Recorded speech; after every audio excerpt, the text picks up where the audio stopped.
everyone, welcome back. Today we've got another project on the 306E, the Caterpillar excavator. We're going to be replacing the engine mounts.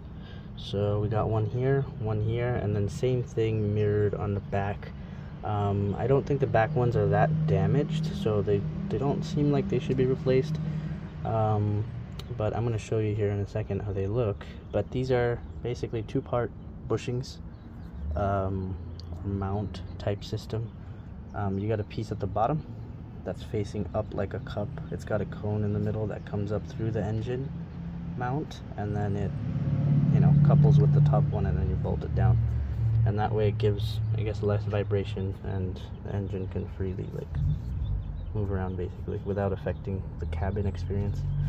The bottom one here we could see is broken, and when I do lower the engine RPMs and idle it, it really vibrates the cabin. So I'm assuming this is one of the main causes of that. I have to raise the RPMs, otherwise it's very uncomfortable in the cabin itself. But let's see if we can replace these and if it makes a difference. So they got a big bolt basically on top. I've already gone ahead and loosened these, which is just basically one big bolt like that.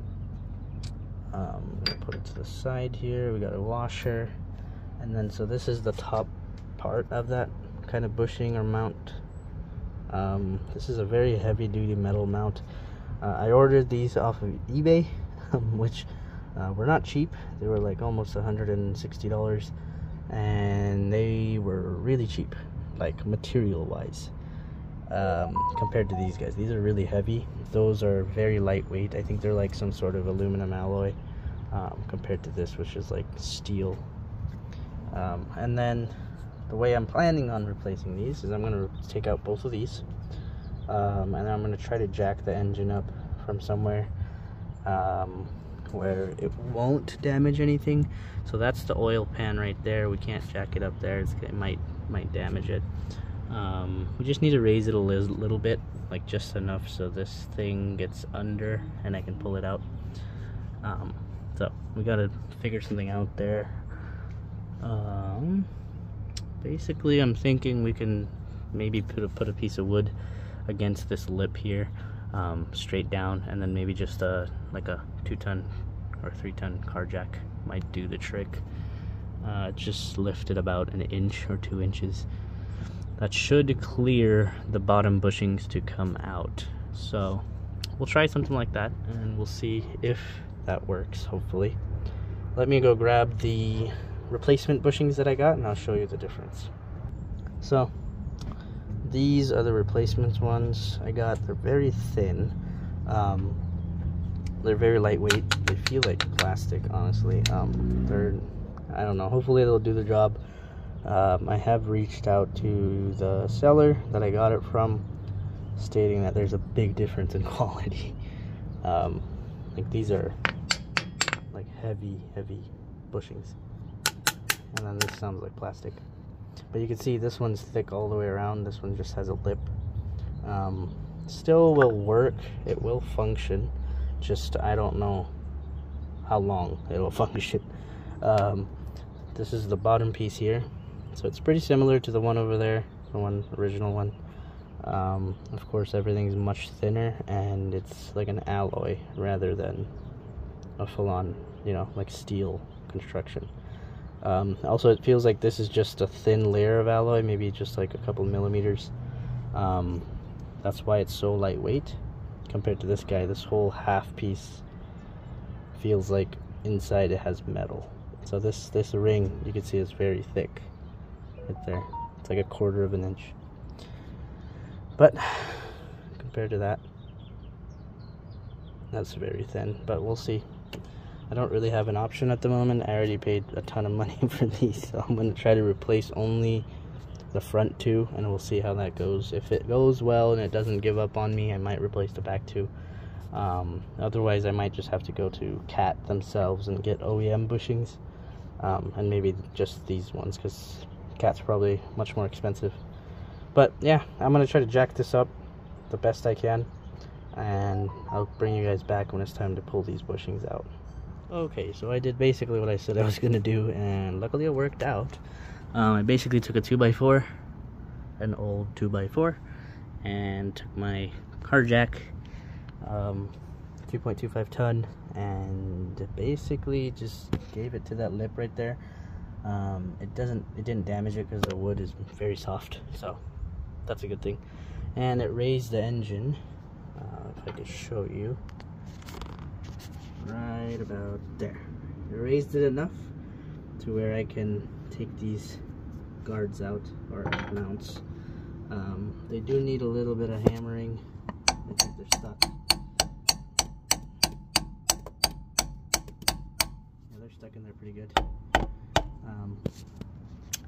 Let me see what I can do about that. Let's try the other one maybe. There we go. So that one broke free.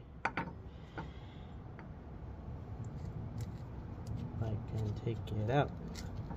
I need to raise this a little bit more.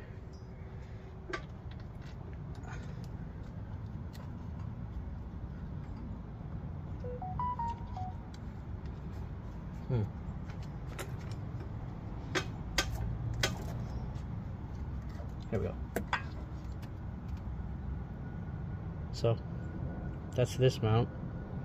It looks much beefier compared to this one. This whole thing has a steel, like, this is rubber. This all feels like rubber. This is steel or some kind of metal. And that's how the OEM ones look. They're very soft too. We'll see how this works out. If not, we might just have to put the old ones back. So let me work on this one, and then I'll clean this thing up, this area, and we'll mount these new ones back into place, and hopefully everything works out. So I'll go back. Well, it's not wanting to come out, so I've sprayed it with some diesel to loosen it up a little bit. Now what I'm going to try is to basically pry it from the underside. I think it's just stuck, the rubber. So if I can properly pry it while showing you guys, hopefully. Just got a really big screwdriver. Well, no, okay, it's broken. So I am going to need to hammer that with the screwdriver. So let me do that real quick, and I'll show you once it's done. Alright, so that was a tad bit annoying. It was just really stuck in there. Good. Oh man. So it's really messed up.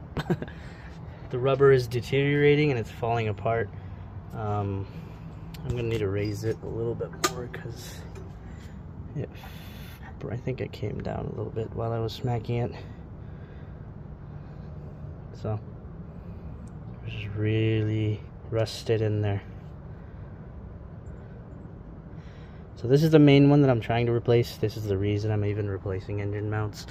I don't think it's gonna make too big of a difference in the vibration inside the cabin, but you know, it's good to replace them anyways. So I've got this one all cleaned up and good to go. I'm gonna clean that one up. Let me actually just show you this one while I'm here. So it fits nice and snug. There's no issue with that. And then this piece just sits on top. So it creates like an isolation point from the rest of the body. So if the engine were to be, you know, unstable and it vibrates a lot, like mine does in idle, it won't transfer to the frame, and then it's going to be a lot of user discomfort. Also, a lot of vibration could release a lot of the nuts and bolts and loosen them up, and you might lose stuff, and then it just comes apart. So this is a good thing to do. Just don't do what I did and get cheaper engine mounts. I don't know if these are cheaper in terms of price. They were not cheap. They were like almost $200. So hopefully that's not why, or it's not going to be bad. But make sure you guys get good OEM mounts, and otherwise I'll let you guys know how this one goes. So let me clean this up for the rest of the way, and then I'm gonna put both of them in, and then we're gonna put the bolt in, and we'll tighten it down and we'll see if it makes a difference. Fully completed. I've got the top part of the mount in with the bolt and the washer. By the way, I forgot to mention, it is a 15-16 bolt head. Just in case you're wondering, this is the one that fits. And I did open this with a 18-inch or 24-inch breaker bar as well. So they were fairly tight. So we're gonna try to get them as tight as I can. I don't have the spec for torquing it, but I'm sure I'm gonna get it tight enough.